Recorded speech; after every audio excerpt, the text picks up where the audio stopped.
And while I might be a little hoarse this morning, I'm absolutely delighted to welcome you here on behalf of the project partners, Twickenham Square Venture LLC, Huntsville Housing Authority, and the City of Huntsville, as we gather to dedicate this very important piece of public art for our community. Now, you will hear more about this project in just a few minutes, but before we begin, I just want to share with you how honored everyone at the Arts Council, our board, our staff, our volunteers, how honored we all are to be part of this project. This journey began for the Arts Council over 3 years ago when we received a phone call from our friends at Huntsville Housing Authority asking us to brainstorm and later facilitate the community engagement for this project. So I have to begin by applauding Huntsville Housing Authority, their Board of Commissioners, and their CEO, Mr. Michael Lundy, for their vision and their recognition that public art can be used to enliven our community throughout the city, to enliven and engage the community in our surroundings, and to tell our stories. It was great vision on their part, and so it is my great privilege to introduce their CEO, Mr. Michael Lundy, to tell us more about this project and introduce the artist. Michael. Let me set the stage by saying that where we stand today, this morning, is a former public housing site. And this acreage here on this side of Gallatin, as well as across the street, was all public housing from 1952 to about 2007 or so, before we started the demolition. My responsibility this morning is to tell you a little bit about the history, how we got to where we are today. And so let me begin by saying back in 2004, the Huntsville Housing Authority Board of Commissioners charged me with the task of implementing a visionary redevelopment plan to transform 196 public housing units, which is called council courts, into a vibrant mixed income, mixed use development site. And one of the core values that the board insisted on being included in the master development plan was a recognition of and commemoration of historical significance, inclusive of number one, Dr. William Hooper Council, from whom the former public housing site was named. Number two, inclusive of Dr. Sonny Herford. The third, whose son was the first to integrate public schools here in Huntsville. Number three, inclusive of our public housing residents who lived and raised their children right here on this site. And lastly, forward thinking with an inclusive perspective toward the future. And so we're here 11 years later with a state-of-the-art senior building that's across the street, Gateway Place, with 86 low-income tax credits for seniors, which serves affordable housing. We also have a state-of-the-art urban design Publix that's right here, right across the street from the seniors, so they can have easy access to shopping, as well as providing shopping, food for the larger community. We also have right down the street here, 240 market rate units, and it's located on a street named after one of our former board members, Dorothy Ford Lane. She was a board member who was very passionate about this redevelopment. And Dorothy, I just want you to know that your dream came true. We love you, Dorothy. We miss you. And we'll see you at some point. We also, we've got restaurants here. We've got a hotel. We've got a bank. And when you think about it, all of this mixed income, mixed use real estate development represents an inclusive community. Dr. Showers just came. I'm so glad to see you, Dr. Showers. Glad you were able to make it. I know you're very passionate about this redevelopment initiative.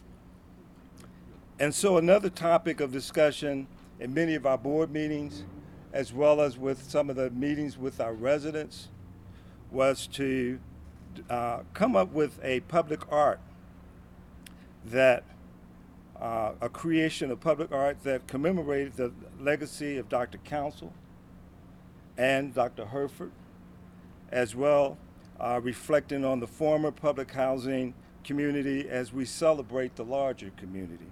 And so together with the local community members and project partners, the Huntsville Housing Authority invited Ohio-based renowned artist Angelica Pozzo to Huntsville to create this art, this fine work of art that you see here this morning. Angelica was first invited to the Huntsville, city of Huntsville, by the arts community in 2009 as part of the Alabama Clay Conference locally hosted here. And our good friend Frank Nola, who works, really was the designer that designed Gateway Place, he actually recommended Angelica. So he reached out to her. Angelica both taught and created commissioned works across the eastern United States, and community engagement is really her hallmark. She's really worked tirelessly with our residents, with the community, to make sure that this piece of art was very inclusive of the entire city of Huntsville. And so let me tell you a little bit about the goals of the project. So together with the project partners, we charge Angelica to create work of art that honors the contributions of Dr.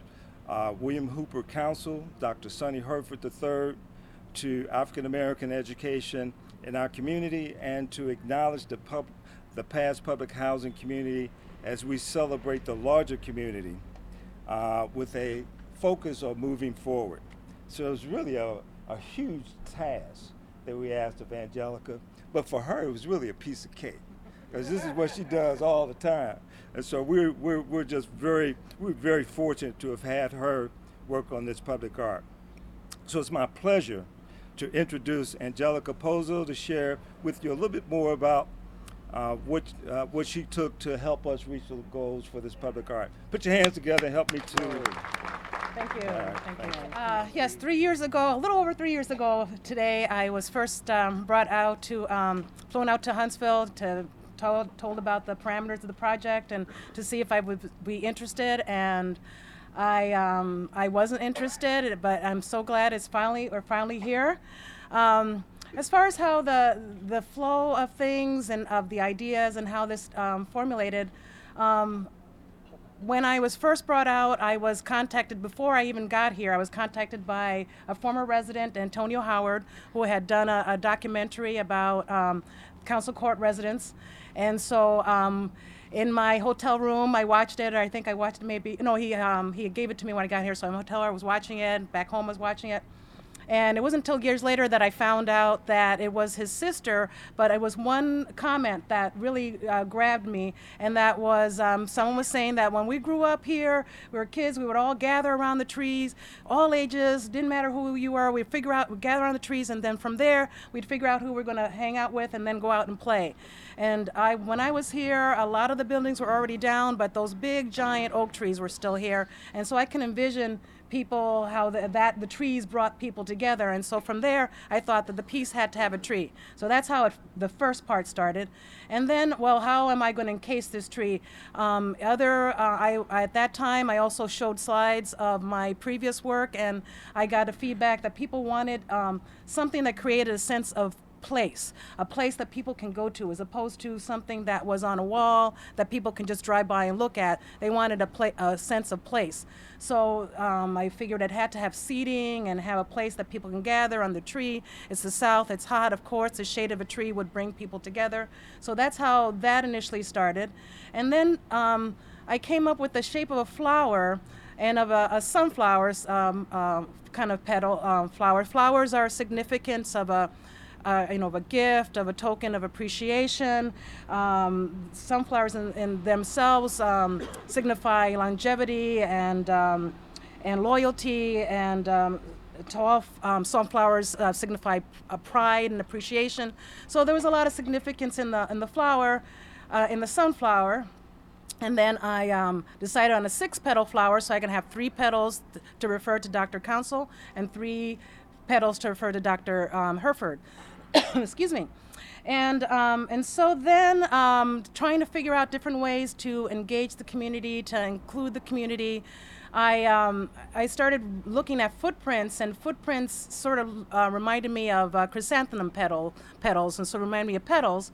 And then the foot, researching it, a lot of different cultures think that the foot is a very sacred part of the human body and have very strong significance about it, but they also signify our personhood, our individuality, our independence, our freedom to be able to set and strike our own course.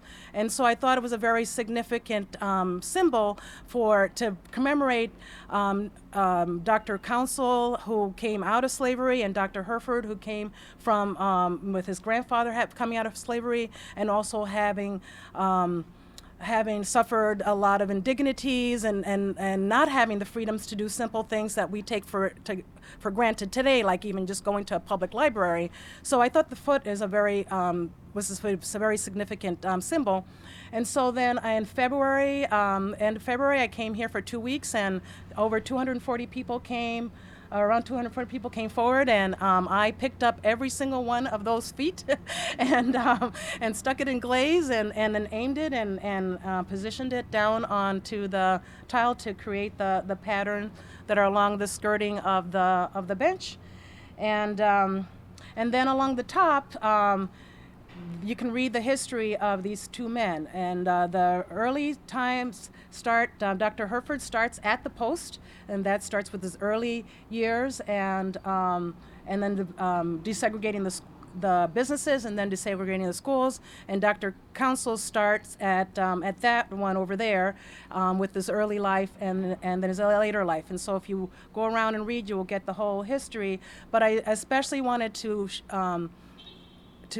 relay their early struggles and the indignities they had to go through, and how hard they worked to get themselves educated and to be able to go on and achieve what they have achieved in their lives. So I'm really super pleased to see the final outcome, and I'm really excited to see all the people of the feet that I handled a few months ago, and to reconnect with them, and I have a little something for you when I do see you. So, and also if we can also, I have a list, and if we can figure out what day you came on, I can figure out which pedal you're on, so we can maybe figure out which foot is yours. So, thank you very much, and I'm so excited to be here. Thank you. Again, I mentioned when we began that this took a team of project partners from the developers here at Twickenham Square Venture LLC, starting with Huntsville Housing Authority as the leader in the project, but a partner every step of the way has been the city of Huntsville. Huntsville Mayor Tommy Battle has been a steadfast supporter and engaged in this project throughout, as is our Director of Planning, Michelle Jordan. We're joined this morning by Councilman Mark Russell, and of course, one of the greatest champions for this project from day one has been the Honorable Dr. Richard Showers Sr., also Huntsville City Council member. So Dr. Showers, it is my great privilege to turn the lectern over to you, and so you can also introduce our very honored guest, Dr. Herford. Dr. It is a delight to be with you today. It's been a long time coming, and I want to thank Allison and the Art Council for all of the groundwork that you all have done. And I want to say this morning that this is history here in our city of Huntsville. When Mark and I go to the various areas of the country to recruit people to come to Huntsville, they want to know about the quality of life. And what better example than we have this morning with this history? We gather here to honor men that made contributions to Huntsville. I want to say now that Huntsville is privileged.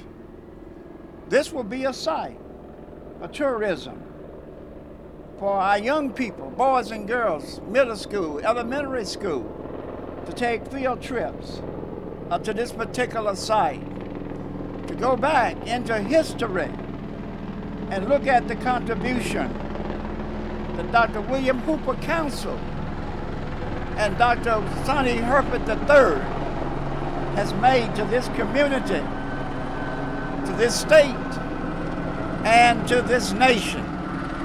I am privileged now to introduce our next speaker, one that all of you know, Dr.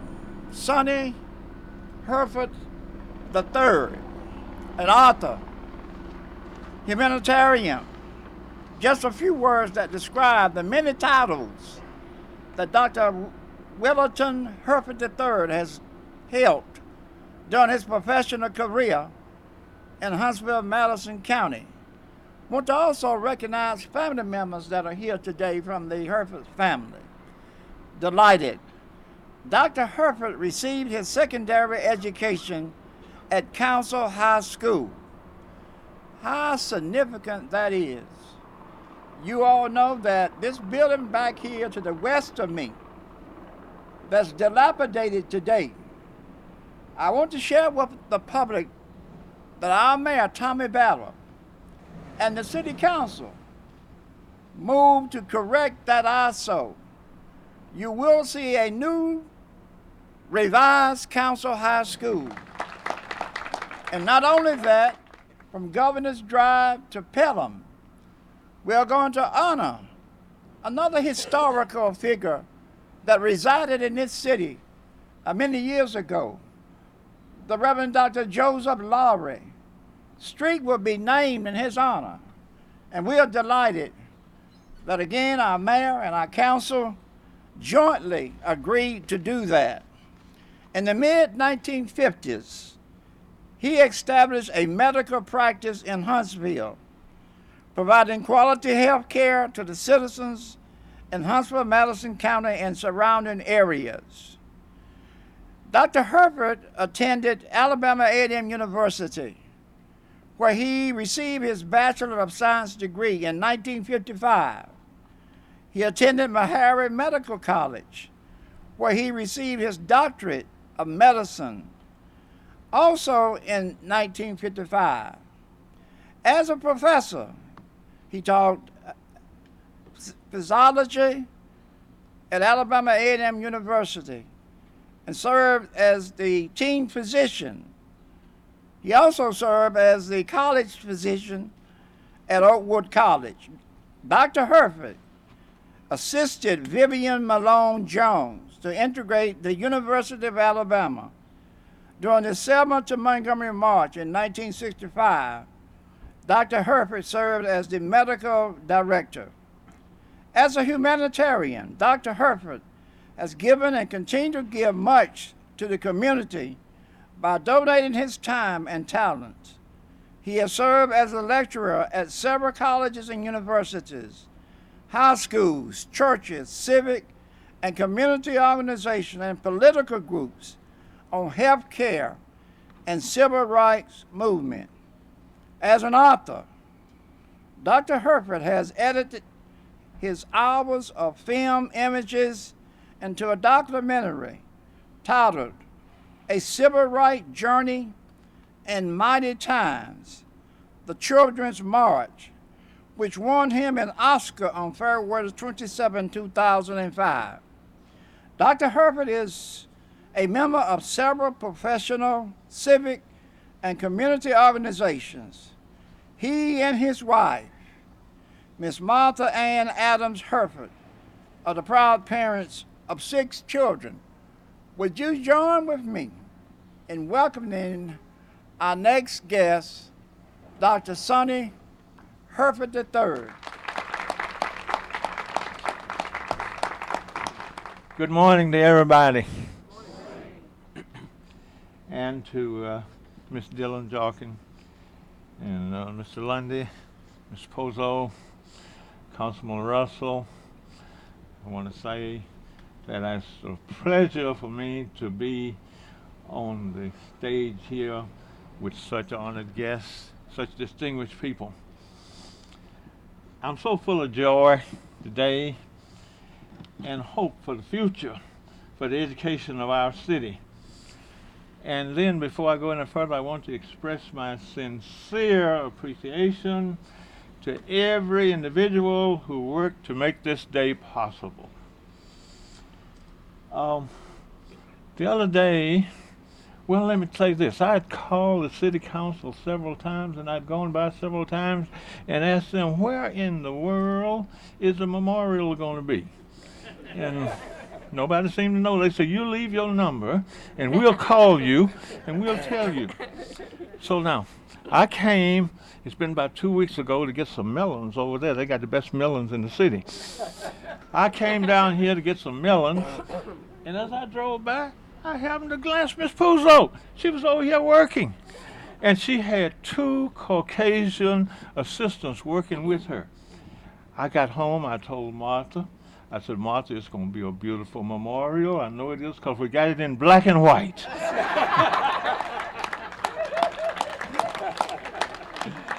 So I want to tell you, they say we had limited time, but I'm going to take a little extra time.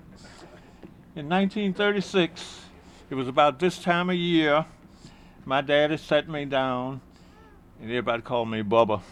He said, Bubba, you're 5 years old, and you're going to soon be 6, and you're going to be starting school. Now, we lived in the country right where everybody knows where the Wells Fargo Bank is on Max Luther, right? North Parkway. That was out in the country. That was way out in the country. And that's where we live. So my daddy said, I don't want you to go to the county school. He said, I want you to go to William Hooper Council School. He said, you will get a good education at William Hooper Council School. And so my mother said, well, she asked, well, how can he do that? We live here in the rural. My dad said, I've been thinking about this. He said, you know, I pastor a church in the city. Matter of fact, he founded St. James. He said, I pastor a church in the city, and the parsonage is empty right now. He said, we could move to the parsonage if we wanted to. We'd be in the city limit. So Daddy said, now we are on the farm here. You know, black preachers didn't make much money back in those days. He said, we got to stay on the farm. See? So he said, but now when you go register, don't you tell them that you live at Route 1, Box 280. Tell them you live at 220 Howard Street. So I went to register, and I told him I lived at 220 Howard Street. That's the last thing he told me when I left home. So I was able to register. I think the teachers knew I lived in the country, but they let me get by. Now we need to talk to our kids about the history and the milestones. But when we talk to them, we need to tell them the truth, the whole truth, and nothing but the truth. Now, they didn't do that to me when I was a youngster. I'm going to give you a simple example. When I was in school, I told you too, they told you Columbus discovered America. Am I right? Okay. I looked in the history book. On page 200, right there in print, it said Columbus discovered America. On page 202, they had a picture of the Indians standing on the shore when the ships landed. That confused the heck out of me. They said Columbus discovered America. You know? And some things they neglected to tell me. They didn't tell me that a black man invented the traffic light. I'd have been tickled to death to know that. They didn't tell me that a black man invented the elevator. We use those every day. They didn't tell me that. So anyway, I enrolled in William Hooper Council School. Initially, after I read about the great painters and sculptors in the old days, I wanted to be a sculptor and a painter. My teacher sat me down one day. She said, let me tell you something. She said, you living in Alabama and you're a black man. She said, you will starve to death waiting for people to buy your paintings. She said, the black people can't afford it and the white people are going to be too prejudiced to buy them. So then I got to thinking, well, maybe I better do something else. So then I wanted to be a research scientist while I was in school, right up the street here. So I thought, now let's see, research scientists, they isolated. And I said, I like to be around people. And then I thought, well, if I were to be a physician, that would satisfy that scientific curiosity, and then that would also take care of the humanitarian aspect. And so I decided to be a physician. When my teachers found out that I wanted to be a physician, they were so elated, and they started giving me special assignments and everything, and I started doing special reading. And so, in 1949, I graduated from William Hooper Council School as the valedictorian of the class. And I applied to my university in Tuscaloosa to try to get into the pre-med program. About 2 weeks later, I got a letter. Says, we regret to inform you that your application has been denied. So then somebody told me and said, well, Tennessee State has a very good pre-med program. And then they right in the shadow of Meharry. That was the only medical school we black people could go to. So I applied to Tennessee State and was accepted. 1949 was a bad crop year for farmers. We had crop failure that year, and I couldn't go to Tennessee State, and I enrolled in Alabama A&M. Now, two positives there. Number one, it was just 4 miles from my house. And number two, you ain't gonna believe this, the tuition was $22 a quarter. So I enrolled in Alabama A&M. And do you know what? In spite of all of those adversities and all of the obstacles that the teachers at Council High had, those teachers prepared me in the arts and sciences, and I was able to finish college and medical school in 6 years. That's how well they prepared me for that. And so I was able to come back early and give back to my community, you see. So when I enrolled in Alabama A&M, the dean told me that it was founded by Dr. William Hooper Council, and that he was the first president. And then when they called me from the Housing Authority and said they're going to build a memorial to Dr. Council and me, I said, to even mention my name in the same breath that they mentioned that man's name. You know how that made me feel.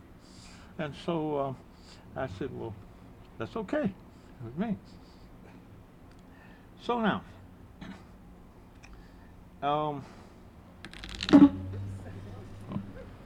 can you still hear me?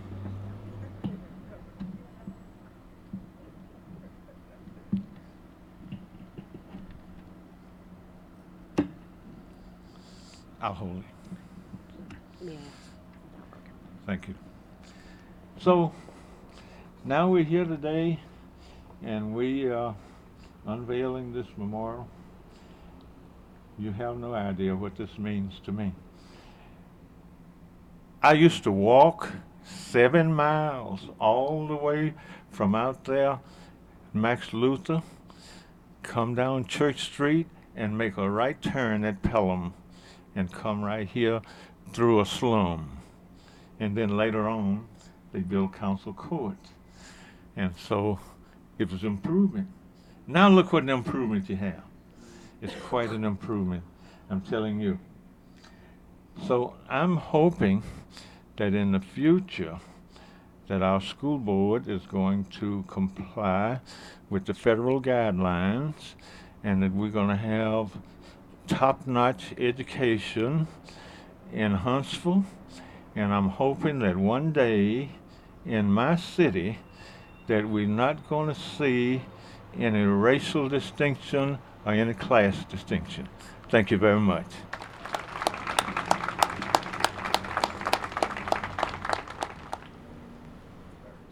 Thank you so much.